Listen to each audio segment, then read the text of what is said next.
Hey now, today I'm going to take some beef fat and render it into tallow, which is an amazing ingredient that you can use. It's rich, it's delicious, and it's easy to make. Now, all you need is some beef fat, which you can get from a butcher. Now, this stuff we actually got as part of a side of beef earlier this year, and it was great. The butcher actually just went ahead and cubed it out for us and vacuum sealed it, so it's just been hanging out in the freezer. I thawed it last night, and we're ready to go. So let me show you how it's done. So I've just gone ahead and dumped out my bag onto this cutting board here. And as you can see, some of these chunks are quite a bit larger than others. That's totally fine. The trick here is to go through it and just sort of cull the fat. There's a chance that you might find some weird nibbly bits in there depending on what the butcher has done. And you just want to make sure that you can remove any of that. Now, I'm going to go ahead, I'm cubing this. Some people like to go ahead and grind it, but as a butcher buddy of mine said, that seems like a lot of extra and unnecessary work and cleaning just to get that cleaned up afterwards if the only thing you're using it for is the fat. Plus, you'd have to go ahead and make sure that it's partially frozen and all of that. Seems like something I don't want to do. That might help speed up the process a little bit. However, you're going to wind up with basically the same result doing it this way. So I'm just cutting these into roughly 1-ish inch cubes or chunks, and I'm firing them into my slow cooker, which is the only real piece of equipment you need other than, in this case, a cutting board and a knife. So I'm just going to go ahead and do this.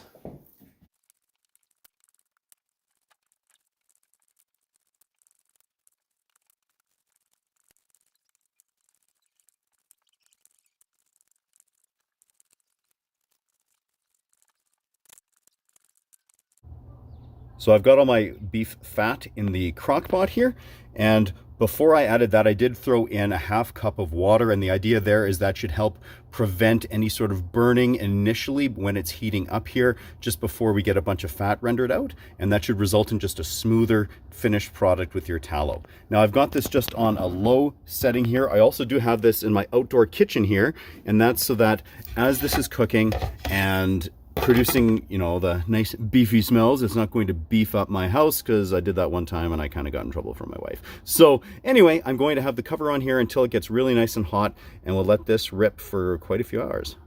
We've been on low here for about an hour.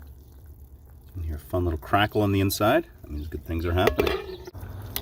So the trick here is every couple of hours or so, I come out here and just give this a nice little turn, spin everything around, make sure everything has an equal opportunity to render down. The last couple of hours I like to leave the lid off. It's pretty cold outside right now, so I'm just leaving it mostly ajar here, and that's going to allow some of the rather beefy, delicious smells to come out, and any of that water that's still in there just from that initial dose of water I gave it will be able to evaporate. So just over 12 hours here, all I'm left with are these nice crispy little bits, kind of like beef cracklings. And it is time to strain. So the first step of this for me is I'm just using this nice metal spoon with some holes in it, and I'm going to let the fat drip out and clear out as many of these as I can. Look just like ginger beef.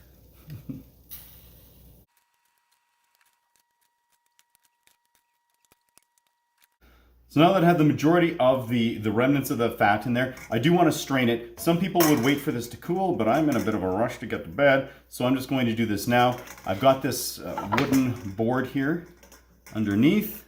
I've got my metal sieve, and then I just put some cheesecloth in this here, and that's going to allow me to pour it and strain out any other chunks that are in here, and there are definitely still some chunks.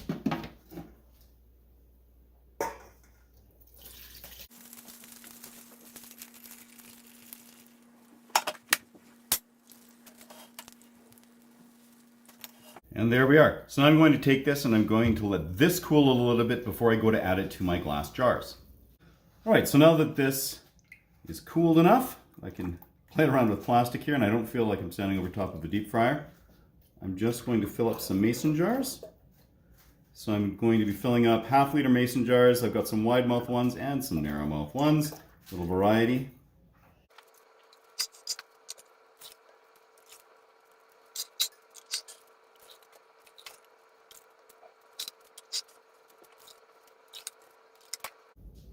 So overnight these cool down.